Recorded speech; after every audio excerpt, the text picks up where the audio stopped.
Hello there. Welcome to this lesson. In this video, we're going to be talking about domain names. This is where you're going to have a general understanding of domain names and the different kind of domain names we have out there, as well as different terms for different kind of domain names. Let's go ahead and see the definition for a domain name. So when we talk of a domain name or domain names, these are addresses we use to access our websites. In other words, a domain name can be the name of your website. Example is solomon.com, youtube.com, facebook.com. These are names we use to access our websites.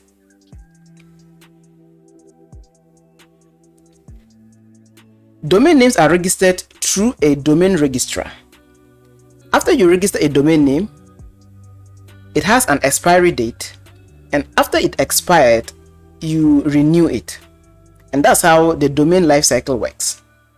You register, you can transfer a domain name, and when it expired, you renew. Let's talk about some types of domain names and their examples out there. So when we talk of the types of domain name, the very first type of domain name we have out there is TLD, and that's top level domains. These are the commonly and the most popular domain names out there.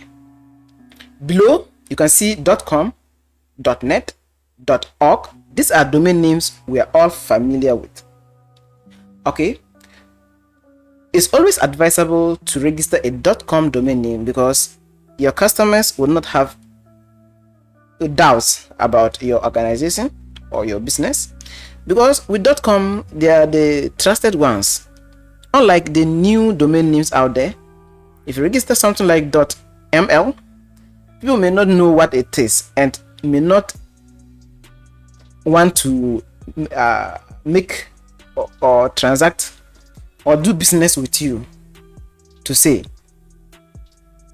The next type of domain name is country code top level domain. In short, we have CCTLD. These are domain names for specific countries. Example is .us, .uk, .ml. So these are domain names countries use. The next kind of domain names is generic top level domains. In short, we have GTLD.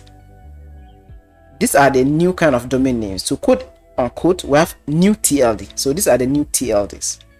We have .shop, .blog, .io, and the like. So these are new domain names out there. Okay, they're the newly created domain names we have. Next, we have sub domain names. Below is an example of a sub domain name. Now with a subdomain name, you always have a prefix. So something like blog dot your main website name. So blog.solomon.com. This is a kind of domain name. Okay. All right. We can't talk about domain names without talking about DNS. DNS stands for Domain Name System.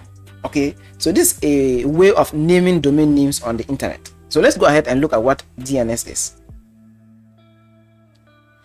All right, your computer understands IPs, zeros and ones, and so your websites are assigned to IP addresses.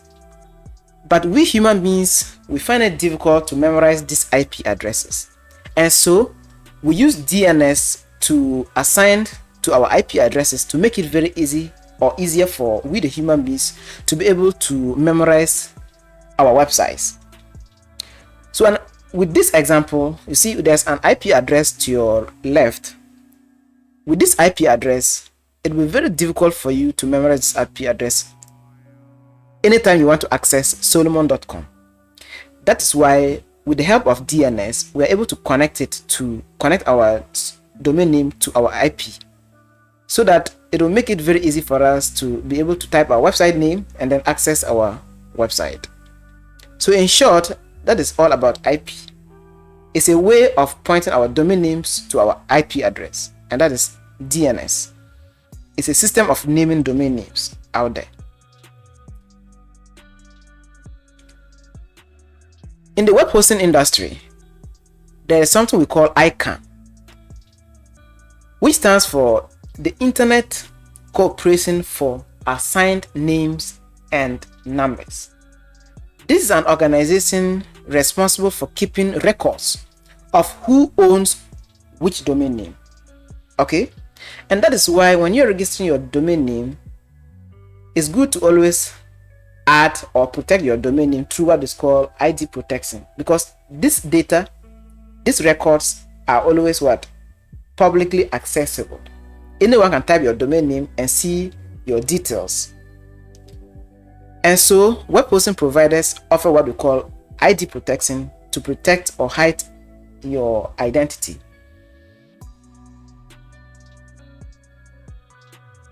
The next aspect of domain names is SSL certificates.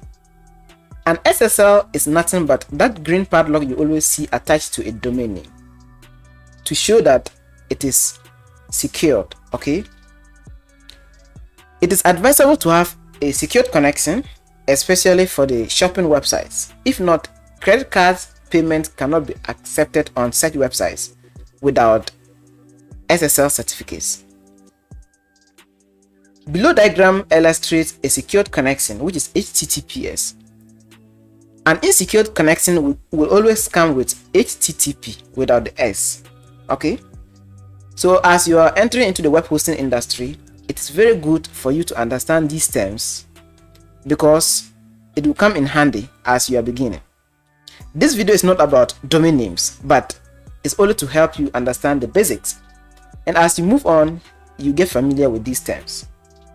So in my next lesson, I'll be talking about white labeling, and that's where things are going to get hot, and then we'll move in there and then start building our own web hosting. Thank you very much for watching this video, and thank you very much for going through this lesson.